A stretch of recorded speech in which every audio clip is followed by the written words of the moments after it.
Hello friends, welcome to Telugu audio story. మీరు కనుక ఛానల్ని ఫస్ట్ టైం చూస్తున్నట్లయితే ఛానల్ సబ్స్క్రైబ్ చేయండి, లైక్ చేయండి. అలాగే ఈ స్టోరీపై మీ వాల్యుబుల్ ఒపీనియన్ని కమెంట్ రూపంలో తెలియచేయండి. ఇక కథలోకి వెళ్దామా? చెల్లి నీవెవరో పార్ట్ 103 చూసే ముందు పార్ట్ 102 చూడండి. లింక్ డిస్క్రిప్షన్లో ఇవ్వడం జరిగింది. నేను అంత బలుపుతో పెరగడానికి, అంత ఈగో మెయింటైన్ చేయడానికి first and last reason dad. నా బ్యాక్ బోన్లా ఆయన ఉన్నారనే అంత పొగరుగా ఉండేవాడిని. అమ్మ ప్రేమ, ఆయన గైడెన్స్ నన్ను ఈ స్టేజ్లో ఇంత స్ట్రాంగ్గా ఉంచింది అని తండ్రి గురించి గొప్పగా చెప్తున్న రాణాను బ్లాంక్ ఫేస్తో చూస్తూ, మరెందుకు మావయ్య గారి మీద అంత కోపం అని అడిగింది చైత్ర. అది కోపం కాదు, నా ఓటమి. ఆడపిల్ల చేతిలో మోసపోయానని నా మీద నాకే కలిగిన అసహ్యంతో నన్ను నేను శిక్షించుకుంటూ నన్ను ప్రాణంగా ప్రేమించే అమ్మ ప్రేమను దూరం పెట్టాను. నేను చేస్తున్న తప్పేంటో తెలుసుకునేసరికి అమ్మ నాకు దూరం అయిపోయింది. అందులో నా నిర్లక్ష్యం, నా మొండితనం ఉన్నాయి.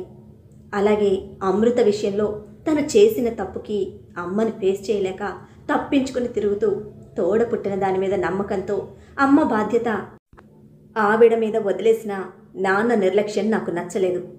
తప్పుకుని తిరగకుండా తన తప్పు అంగీకరించి అమ్మని వదలకుండా వెంటే ఉంటే బహుశా అమ్మ చనిపోయేది కాదేమో. అందరం కలిసి దేవత లాంటి అమ్మని చంపేసుకున్నాం. డాడ్ని చూసిన ప్రతిసారి నా తప్పు నాకు గుర్తుకొస్తూ ఆయన తప్పుని నాకు చూపిస్తూ ఉంటుంది. అదే యాక్సెప్ట్ చేయలేని ఓటమి, కోపం కాదు అని వివరించాడు రాణా. ఇంతవరకు ఎవరి దగ్గర ఓపెన్ అవ్వని తన ఫీలింగ్స్ చెప్తూ ఉన్న రాణా గుండెల మీద పెదవులద్ది బాధతో అదురుతున్న గుండెల మీద ఆలంబనగా తన చేతిని ఉంచి కళ్ళు మూసుకున్న చైత్ర క్షణాల్లోనే నిద్రలోకి చేరుకుంది. చాలాసేపటి వరకు చైత్రను వదలని రాణా చేతులు తన డీప్ స్లీప్లోకి వెళ్ళిందని గ్రహించాక బెడ్ మీదకు చేర్చి తన ఫోర్హెడ్ మీద కిస్ చేసి, షేర్ చేసుకుంటే ప్రేమ పెరుగుతుంది, బాధ తగ్గుతుంది అని అమ్మ ఎప్పుడు చెప్పేది. నీతో షేర్ చేసుకున్నాక నాకు రిలాక్స్డ్గా ఉంది. You are my right partner. Dad decision ఎప్పుడూ కరెక్ట్గానే ఉంటుంది. బట్ అమృత విషయంలో ఆయన డెసిషన్ కరెక్ట్ అని ప్రూవ్ చేసుకోవడానికి అవలంబించవలసిన విధానం కరెక్ట్ కాదు. అమ్మ విషయంలో ఆయన్ని ఎప్పటికీ క్షమించలేను. అమృత విషయంలో ఆయన డెసిషన్ని ఎప్పటికీ యాక్సెప్ట్ చేయలేను. She is a pure hearted girl. నువ్వు చెప్పినట్టు నీ విష్ ఫుల్ఫిల్ అవుతుంది అని నిద్రపోతున్న చైత్రకు మరో ముద్దుతో మాటిచ్చి డ్రెస్ చేసుకుని వెళ్ళిపోయాడు రాణా. అందరూ కలిసి ఉండాలి అనుకున్న చైత్ర విష్ డెవిల్ బాబు ఫుల్ఫిల్ చేస్తే మరి వికాస్ పరిస్థితి ఏంటి? తండ్రి తర్వాత తండ్రి స్థానాన్ని ఇచ్చిన స్నేహితుడిని చైత్ర కోరిక మేరకు తన మ్యాన్షన్లో ఉంచుతాడా? లేదంటే ఆల్రెడీ వికాస్ మీద ఉన్న అనుమానంతో తనని ఇంటి నుంచి దూరం పెడతాడా? కిందకి వచ్చిన రాణా లక్కీని కూడా తీసుకొచ్చి పడుకోబెట్టి అమృతకిచ్చి వెళ్తూ వెళ్తూ ఆల్రెడీ నిద్రపోతున్న తండ్రిని ఓసారి చూసుకొని నేహకు కాల్ చేస్తూ ఉదయ్తో కలిసి ఆఫీస్కి స్టార్ట్ అయ్యాడు. చెప్పు బావా అని అడిగింది ఫోన్ లిఫ్ట్ చేసిన నేహ. తిన్నావా అని అడగడంతో పక్కనే ఉన్న ఉదయ్, అక్కడ నేహ ఇద్దరూ షాక్ అయ్యారు. ఏంటి బావా కొత్తగా అడుగుతున్నావు అంది నేహ అదే షాక్లో. ఒక అబద్ధాన్ని నిజమని నమ్మి అబద్ధంలో అందరికీ దూరంగా బ్రతికాను. దూరంగా ఉన్న మిమ్మల్ని ఎప్పుడూ వదలలేదు. రైట్ నౌ నువ్వు అదే మిస్టేక్ చేస్తున్నావు అని అన్నాడు. ఇంట్లో అందరూ ఉన్న టైంలో ఇంటిని వదిలేసి ఆఫీస్కి వెళ్ళిన నేహ తప్పెత్తి చూపిస్తున్న రాణాకు ఏం చెప్పాలో తెలియలేదు. తనకి సైలెంట్ అయిపోయింది నేహ. తన మౌనంలో ఆన్సర్ వెతుక్కున్న రాణా, ఈవినింగ్ షాపింగ్కి వెళ్ళాలి, అప్పటి వరకు అక్కడే ఉంటే డైరెక్ట్గా అక్కడి నుంచి స్టార్ట్ అవ్వు అనేసి కాల్ కట్ చేశాడు. తను తినిందా? తనకి కావాల్సిన ఆన్సర్ కోసం ప్రశ్నించాడు ఉదయ్. నన్ను అడిగేది నీ పిల్లని నువ్వు అడగలేవా? తప్పు చేసిన వాడిలా ఎందుకురా ఈ మౌనం? ఎంతకాలం ఇలా దాన్ని అవాయిడ్ చేస్తావు అని సీరియస్ అయ్యాడు రాణా. చీరేసేలా చూస్తున్న అతని చూపులకి కంపెల్ చేయడం ఇష్టం లేదురా అంటూ తల పక్కకు తిప్పాడు. అయితే వదిలే. ఇంట్లో స్వార్థంతో అందరి బతుకుల్ని నాశనం చేయడానికి కూడా వెనకాడలేదు ఆవిడ. ఆవిడ కూతురుగా ఇది ఆ తప్పుకు శిక్ష అనుభవించాలి కదా. ఏకాకిగా ఒంటరిగా బతికేస్తుందిలే అని నిర్లక్ష్యంగా అన్న మాటకి ఆవిడ చేసిన తప్పుకు నేహెందుకు శిక్ష అనుభవించాలి? అసలు దానికేంటి సంబంధం అని వెంటనే సీరియస్ అయ్యాడు ఉదయ్. తెలీదా నీకు అంటూ ఒక రెక్లెస్ నవ్వుతో ఉదయ్ని సూటిగా చూస్తూ, తల్లిదండ్రులు చేసిన పాపాలకి బిడ్డలే పాత్రులు. నేను చేసిన తప్పులకి ఇన్ని రోజులు నా కొడుకు అనుభవించాడు. ఆ రుద్రాణి చేసిన తప్పులకి ఇప్పటి నుంచి నేహ అనుభవిస్తుంది. సరిపోయింది కదా లాజిక్ అని లెక్క తేల్చి చెప్పాడు రాణా. నీ బొందలా ఉంది అని మండిపడుతూ, ఎప్పటి నుండి నీతులు నియమాలు ఫాలో అవుతున్నారు సార్ తమరు? ఒకవేళ అదే నిజమైతే మరి ఏ తప్పు చేసిందని చైత్ర ఎంత నరకం అనుభవించింది? మాస్టర్ గారు ఏ తప్పు చేశారని చైత్రకు ఈ శిక్ష? ఇంకా అమృత అసలు ఆ పిచ్చిదానికి ఎటువంటి పాపం అంటదు అని సీరియస్ అవుతున్న ఉదయ్ నెత్తి మీద ఒక్కటి వేసి అపాత్రదానం అని అనగానే కళ్ళు చిట్లించి చూశాడు ఉదయ్. నువ్వు ఎలా చూసినా నిజం అదే. అర్హత ఉన్నవాడికి దానం చేయాలి అని మన పురాణాలు చెప్తున్నాయి. అలా కాకుండా అర్హత లేని వాడికి చేసిన దానం కూడా పాపమే చుట్టుకుంటుంది. అటువంటి అపాత్ర దానం చేయడం వల్లే ఆయన కూతురుగా చైత్రకు ఆ పాపం చుట్టుకుంది. ఇక నాతో కలిసిన దానికి నా గ్రహచారం కూడా చుట్టుకుంది. అందుకే ఇన్ని సంవత్సరాలు ఇన్ని ఇబ్బందులు పడింది. ఇక అమృత పేరెంట్స్ గురించి నాకైతే తెలియదు. బట్ నేను కట్టిన తాళైతే ఉంది కదా, అదే దాని ఫేట్ మార్చేసింది. మన శాస్త్రాలు ఇదే చెప్తున్నాయి కదా, పెళ్ళైన ఆడపిల్లకి మెడలో కట్టిన తాళి తాళరాత అని. అని కన్నింగ్ స్మైల్తో బాబీ ఇస్తున్న డ్రామాటిక్ క్లారిటీకి నిప్పుల మీద కూర్చున్నట్టు మండుతుంది ఉదయ్కి.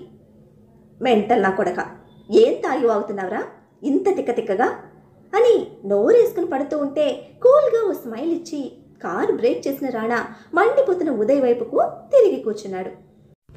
ఇప్పటి వరకు నువ్వు రుద్రాణి విషయంలో సైలెంట్గా ఉన్నావంటే దాని వెనక ఏదో ప్లాన్ ఉందని నాకు తెలుసు. ఆవిడ గారు చేసిన తప్పులకు నేహను బ్లేమ్ చేయడం కానీ తనను సెంటర్ చేయడం కానీ లాంటి ఆలోచనలు ఏమైనా ఉంటే మానే. నేహ తరపున ఏదైనా నేను చూసుకుంటాను, తన రెస్పాన్సిబిలిటీ నేను తీసుకుంటాను అని నిక్కచ్చిగా చెప్పాడు ఉదయ్. ఏం చూసుకుంటావు, ఏం తీసుకుంటావు అని కుండ పగల కొట్టినట్టు తీవ్రంగా ప్రశ్నించాడు రాణా. అన్నీ చూసుకుంటాను. పట్టించుకొని తల్లి, పట్టింపు లేని అన్నతో ఎన్ని సంవత్సరాలు అది ఒంటరిగా బతికింది. ఇప్పుడు కొత్తగా చైత్రని జీవితంలోకి వచ్చిందని బాధ్యతలు తీసుకుని బంధాలను గుర్తిస్తున్నావేమో. ఫస్ట్ నుంచి దాని గురించి మొత్తం నేనే చూసుకున్నాను. ఇక మీదట కూడా అలానే చూసుకుంటాను అన్నాడు అంతే కొట్టినట్టుగా. You're right. ఆడవాళ్ల మీద నమ్మకం కోల్పోయి అందరితో పాటు నేహను కూడా పట్టించుకోలేదు. బట్ ఎప్పుడూ వదిలేయలేదు. అది నేను చెప్పాల్సిన అవసరం లేదనుకుంటా నీకు అని ప్రశ్నించగానే తన కోపాన్ని దిగమింగుతూ కళ్ళు పక్కకు తిప్పేశాడు ఉదయ్. అహాన్ని దాటి అవును అని చెప్పలేక, అది ఆ అడ్రస్ లేని పెదవని ప్రేమించి అది ప్రేమ కాదు అని తెలిసి బాధపడుతుంది ఒంటరిగా అని తీవ్రంగా వస్తున్న రాణా మాటలకు చివుక్కుమన్న మనసుతో బాధగా చూశాడు ఉదయ్. మీ ఇద్దరి మధ్య జరిగిన దానిలో ఇద్దరి ఇన్వాల్వ్మెంట్ ఈక్వల్గా ఉంది. తప్పు చేయని నువ్వు డౌన్ అవ్వకు, దానికి అర్థమయ్యేలా ఎక్స్ప్లెయిన్ చేయి, దానిని కన్విన్స్ చేయని నీకు చెప్పాను. బట్ నువ్వేం చేశావు? సంబంధమే లేనట్టు సైలెంట్ అయిపోయావు. నువ్వున్నావు, నువ్వు చూసుకుంటావు అనే ఇప్పటి వరకు వదిలేశాను. అటు నేహను అడ్డం పెట్టుకుని పబ్బం గడుపుకున్న నిశాంత్ను, ఇటు ఒక రాత్రి అవసరం తీర్చుకున్న నిన్ను చూస్తూ ప్రతిరోజు ఆ ఇంట్లో బ్రతకలేక చస్తోంది.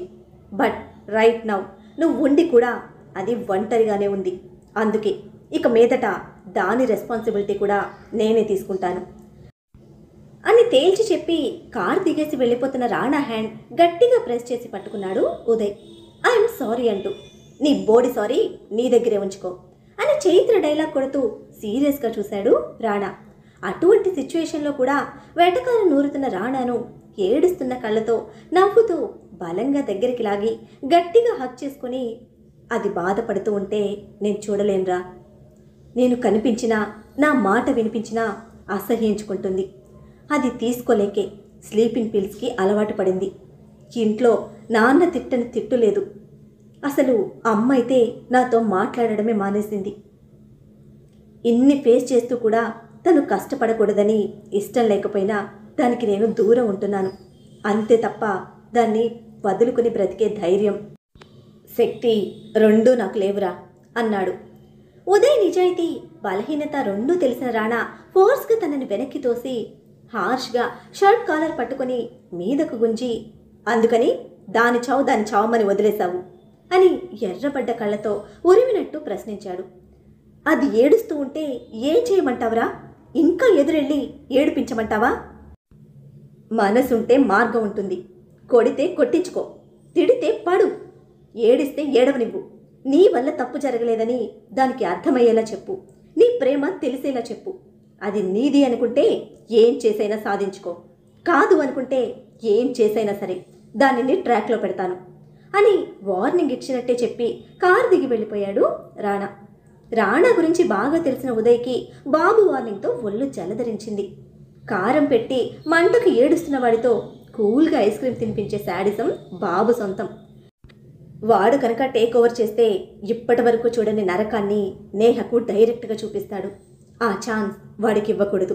వాడన్నట్టు ఏం చేసైనా సరే నా పిల్లని నేనే ట్రాక్లో పెట్టుకోవాలి అని బలంగా ఫిక్స్ అయిన ఉదయ్ వెంటనే తన కార్ తీసుకొని నేహ దగ్గరికి స్టార్ట్ అయ్యాడు. బాస్ గారికి ఫోన్ చేసి కూడా చెప్పలేదు బటర్ బాబు.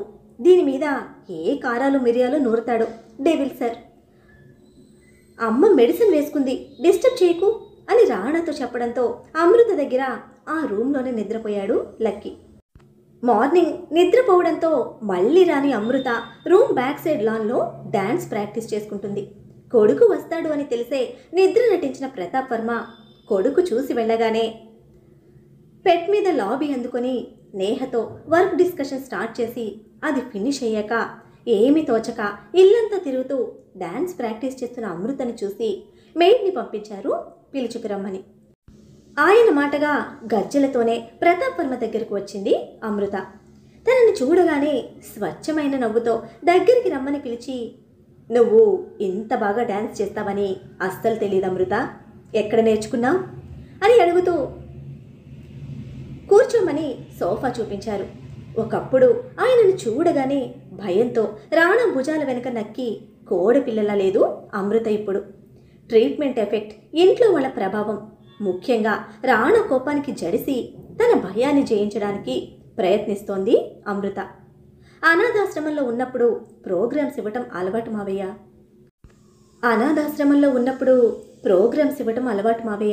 నా ఫేస్ బాగుంటుందని అక్కడ వార్డెన్ అన్నిటికీ నన్నే ముందుంచేవారు. అలా నేర్చుకున్నాను అని వివరించి, పిలిచారా అని ప్రశ్నించింది. వాడు నిద్రపోయాడా అని లక్కీ గురించి అడిగితే, పడుకున్నాడు మావయ్య, ఒక అరగంట అవుతుంది అని చెప్పింది. వాళ్ళమ్మ తర్వాత లక్కీ అంత బాగా అలవాటు పడింది నీకు మాత్రమే. నువ్వంటే వాడికి చాలా ఇష్టం అని ప్రతాప్ వర్మ అంటుంటే, అవసరం కదా అన్నట్టు ఒక నవ్వు నవ్వి బెరుకుగా చూసింది. అన్నిటికీ అలా బెదరకు, ఇది నీ ఇల్లు. మాట వరుసకి అనడం లేదు, మనస్ఫూర్తిగా చెప్తున్నాను.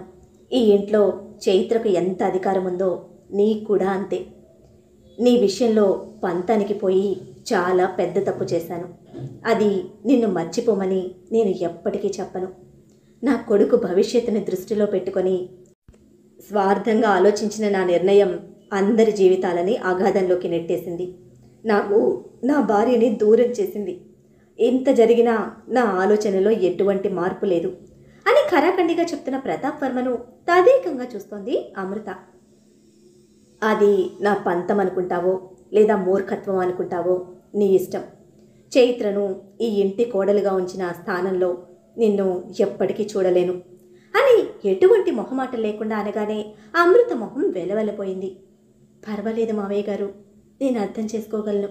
రాణా గారి లాంటి గొప్ప వ్యక్తి పక్కన ఆయనకు అన్ని విధాలుగా సరి సమానమయ్యే చైత్ర గారే కరెక్ట్. నా వరకు నేను ఈరోజు గడిస్తే చాలు, రేపటికి ఏ ఇబ్బంది ఏ కష్టం లేకుండా ఉంటే చాలు అని మాత్రమే ఆలోచించగలను. రోజంతా లక్కీతో ఆడుకోమంటే ఆడుకుంటాను, కానీ ఈ ఇంట్లో ఉన్న అందరి బాధ్యతలు మేనేజ్ చేయమంటే అది నేను చేయలేను. అది నా వల్ల కాని పని. నా ఆలోచన, నా ప్రపంచం చాలా చిన్నది, నా వరకు మాత్రమే పరిమితం. ఎలా అయినా కష్టం లేకుండా బ్రతికితే చాలు అనుకునే మనస్తత్వం నాది. ఎంత కష్టమైనా సరే ఇలాగే బ్రతకాలి అని సాధించుకునే మనస్తత్వం రాణా గారిది. చైత్ర గారు కూడా అంతే. వాళ్ళిద్దరూ మేడ్ ఫర్ ఈచ్ అదర్. ఇప్పుడు నాకు ఆయన మీద ఎటువంటి ఆలోచన లేదు. ఆయన దక్కలేదు అన్న బాధ కూడా లేదు. ఒకప్పుడు మీరంటే చాలా భయం ఉండేది. ఇప్పుడు కూడా కొంచెం భయం ఉంది. బట్ దానితో పాటు చాలా రెస్పెక్ట్ కూడా ఉంది. జరిగిన దానిలో మీ కొడుకు జీవితాన్ని ఉన్నతంగా చూడాలనుకున్న మీ నిర్ణయంలో ఏ తప్పు లేదు. అందరూ మంచివాళ్లే. ఎవరో చేసిన తప్పులకు అందరం బాధపడ్డాం. ఇప్పుడు నాకంటూ ఒక కుటుంబం ఉందన్న సెక్యూర్డ్ ఫీలింగ్లో ఉన్నాను. ఇది చాలు మావయ్య గారు అని మనస్ఫూర్తిగా, స్పష్టంగా, ఒక బలమైన నమ్మకంతో చెప్పింది అమృత. అమృత నోటి నుండి ఆ మాట నిజంగా అమృత పలుకులా వినిపిస్తూ ఉంటే కంటి పాపన కప్పుతున్న కన్నీటి తెరతో అమృత చేతులు పట్టుకొని, నా మెదడులో ఉన్న అతిపెద్ద భారాన్ని దింపేశావు తల్లి అన్నారు అర్ధోక్తిగా. స్వచ్ఛమైన చిన్న నవ్వును బదులిచ్చి, కాఫీ తాగుతారా మావయ్య? చైత్రంత బాగా కాదు కానీ ఒక మోస్తరుగా నేను కూడా చేస్తాను అని పర్మిషన్లా అడిగింది. అమృత కంపారిజన్కి కళ్ళొత్తుకుంటూ, ప్రతాప్ వర్మ, కాఫీ వద్దు కానీ అల్లం దట్టించి మంచి టీ చేస్తావా అన్నారు చిన్నపిల్లాడి మాదిరి. ఓ, అదైతే బాగా వచ్చు మావయ్య గారు, చేసుకొస్తాను అని వెంటనే లేచి 2 అడుగులు ముందుకు వెళ్ళిన అమృత ఆగి వెనక్కి తిరిగి చూస్తుంది. తన కళ్ళల్లో కదలాడుతున్న సంశయానికి, నువ్వు కావాలి అని చొరవ తీసుకుంటే నిన్నాపేవాళ్ళు ఎవ్వరూ లేరిక్కడ. అలా ఎవరైనా వద్దు అని వారిస్తే నా పేరు కూడా కాదు, లక్కీ పేరు చెప్పు, ముక్కు మీద వేలేసుకొని పక్కకు తప్పుకుంటారు అని డ్రామాటిక్గా మాట్లాడుతున్న ప్రతాప్ వర్మ గారి మాటలకి నవ్వుతూ సరే అని కిచెన్లోకి వెళ్ళి తనకి కావలసినవి తీసుకొని ఘాటుగా అల్లం టీ చేసి తీసుకొచ్చింది అమృత. ఈవినింగ్ షాపింగ్కి రెడీ కదా అని ప్రశ్నిస్తూ ఉంటే ఆయన ప్రశ్నకు కొయ్యబారి చూసింది అమృత. ఆన్సర్ ఇవ్వని తనని తలెత్తి చూస్తూ, చెప్పలేదా అని అడిగితే, చెప్పారు మావయ్య అంది బెదురుతున్న ముఖంతో. చూడడానికి సైలెంట్గా, ఇన్నోసెంట్గా 16 నాల బాపు బొమ్మలా కనిపించే చైత్ర ఒరిజినల్ క్యారెక్టర్ వేరు. పెద్ద రాక్షసి, చెప్పిందంటే చేయాల్సిందే. నా కొడుకు కన్నా మొండిది తెలుసా అని ఆశ్చర్యం ప్లస్ అద్భుతం అన్నట్టు ప్రశ్నిస్తూ ఉంటే, మార్నింగ్ తెలిసింది మావయ్య గారు అని అంది జాలిగా ముఖం పెట్టి. అర్థమైందిగా, అయితే ఫాలో అయిపో అని టీస్ చేస్తూ ప్రతాప్ వర్మ టీ తాగటం స్టార్ట్ చేస్తే, వెళ్ళక తప్పదా అని ప్రశ్నించుకున్న అమృత పెదవులు వేడి వేడి టీ ముద్దాడి ఔచ్ అంటూ చిన్న కేక పెట్టించాయి. అమృతని ఎలా కలవాలి అని బుర్ర బద్దలు కొట్టుకుంటున్న నిశాంత్కి సరిగ్గా ఏ ప్లాన్ తట్టడం లేదు. రీజన్ లేకుండా ఆ కోటలో కాలు ఎలా పెట్టాలి? ఒకవేళ పెడితే ఊరుకుంటారా? ప్రశ్నిస్తే ఏం చెప్పాలి అని తెగ చించుకుంటున్న నిశాంత్ బుర్రకి ప్రశ్నలు చిల్లులు పడుతున్నాయే కానీ ఆన్సర్ మాత్రం చిక్కటం లేదు. సరిగ్గా అదే టైంలో తన అదృష్టం దారి చూపించిందో లేక అమృత దురదృష్టం తలుపు తీసిందో కానీ వికాస్ నుంచి ఫోన్ వచ్చింది. లిఫ్ట్ చేసి, చెప్పు అన్నాడు చిరాకుగా. ఆ చిరాకు గమనిస్తూ, బిజీగా ఉన్నావా, తర్వాత చేయనా అని అడిగాడు Vikas. Next project quotation prepare చేస్తున్నాను, కొంచెం హెడేక్గా ఉంది అని సిస్టమ్ ముందు నుంచి లేచి వాష్రూమ్లోకి వెళ్తూ, చెప్పు అన్నాడు. రాణతో వర్క్ ప్రెషర్ ఎలా ఉంటుందో అనుభవం ఉన్న వికాస్ అంతకు మించి ప్రశ్నించలేదు.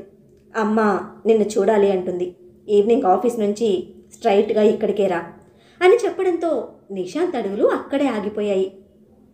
కోరిన వరం ఎదురొచ్చి పిలిచిన సంతోషంతో మనసు ఉబ్బి తబ్బిబ్బవుతూ ఉంటే ఒక్క క్షణం ఏం మాట్లాడాలో తట్టని నిశాంత్ సైలెన్స్కి, ఎరా విన్నావా అని మళ్ళీ అడిగాడు వికాస్.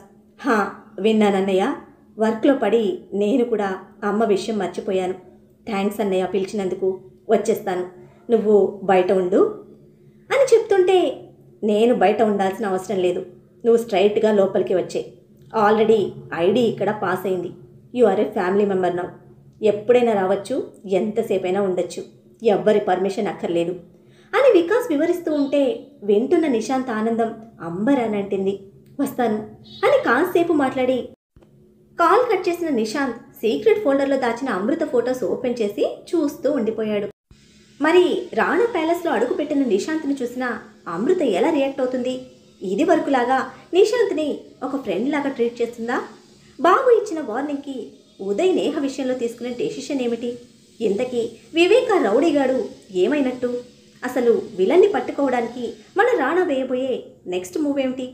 తెలుసుకోవాలంటే నెక్స్ట్ ఎపిసోడ్ని ఫాలో చేయండి. అలానే ఈ ఎపిసోడ్ని లైక్ చేయడం మాత్రం మర్చిపోకండి. Bye friends.